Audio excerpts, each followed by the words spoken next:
I've realized that nothing in life holds real value unless you're willing to take risks. Nothing at all. Nelson Mandela once said that true passion doesn't exist in playing it safe or settling for a life that's less than what you're capable of achieving.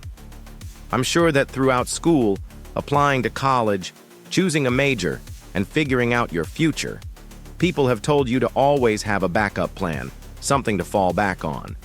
But I never understood that idea. If I'm going to fall, I don't want to fall backward. I want to fall forward. At least that way, I can see what I'm about to land on. Without consistency, you'll never complete anything. So follow what ignites your passion. Take chances. Don't fear failure. There was an old IQ test involving 9 dots where you had to draw 5 lines without lifting the pencil. The only way to solve it was to think outside the box. Don't be afraid to do the same. Dream big, fail big. But remember, dreams without goals are just dreams. Reggie Jackson struck out 2,600 times, the most in baseball history. But people don't talk about the strikeouts. They remember the home runs. Fall forward. Thomas Edison failed 1,000 times before he finally succeeded in inventing the light bulb. Every failure brings you one step closer to success. You have to take risks. I know you've probably heard that before, but I want to tell you why it matters so much. At some point in life, you will fail. You will lose. You will embarrass yourself. You will struggle with something. There's no escaping it. I know this isn't the typical message you hear at a graduation ceremony, but I'm telling you, embrace it. It's inevitable.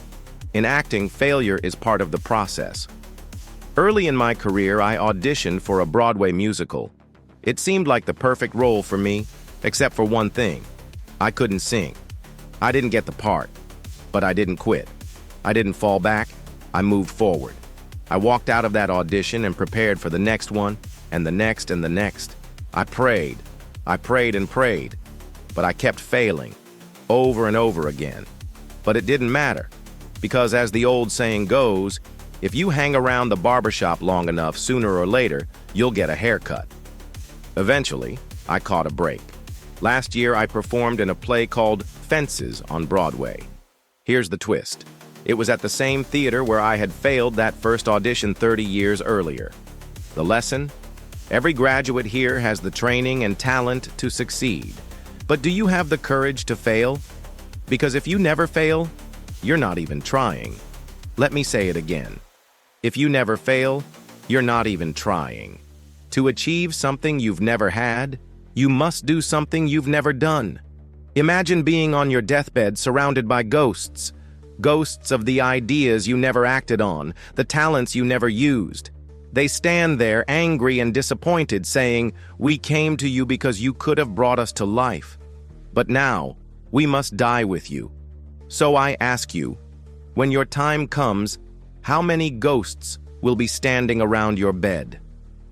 I recently returned from South Africa, a breathtaking country, but one that has areas in deep poverty that need help. And that's just one place. The Middle East needs you. Japan needs you.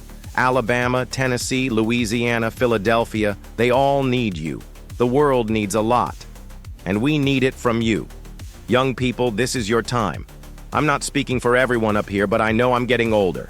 And we need you. Because here's the truth. You have to give your all. Whether it's your time, your talent, your prayers, or your resources. What will you do with what you have? I'm not talking about how much you have. Some of you are business majors. Some are theologians, nurses, sociologists. Some of you have wealth. Some have patience. Some have kindness. Some have love. Some have the ability to endure hardship. Whatever your gift is, the question is, what will you do with it? And finally, about failure. Sometimes it's the best way to find your path. Life is never a straight road. I started at Fordham University as a pre-med student. I took a class called Cardiac Morphogenesis. I couldn't read it.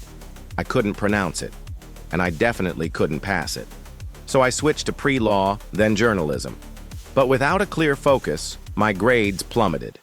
My GPA hit 1.8, and the university kindly suggested I take some time off. I was 20 years old, at my lowest point. Then, on March 27, 1975, I was helping my mother at her beauty shop in Mount Vernon. An older woman, well respected in the community, was sitting under a hairdryer. I didn't know her personally, but every time I looked in the mirror, I noticed her staring at me. She just kept looking at me. Finally, she took the dryer off her head and spoke words I'll never forget. "Young man, I have a prophecy, a spiritual prophecy. You are going to travel the world and speak to millions of people." And as the years passed, just as she predicted, I traveled the world. Through my films, I have spoken to millions, people I had never seen, who had never seen me in person.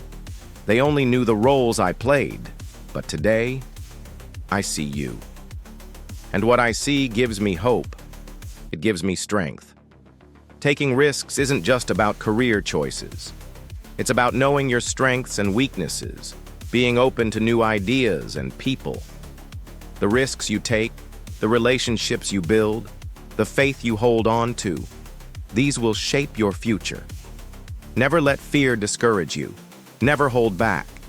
Give everything you have. And when you fall, and you will fall, remember this: fall forward.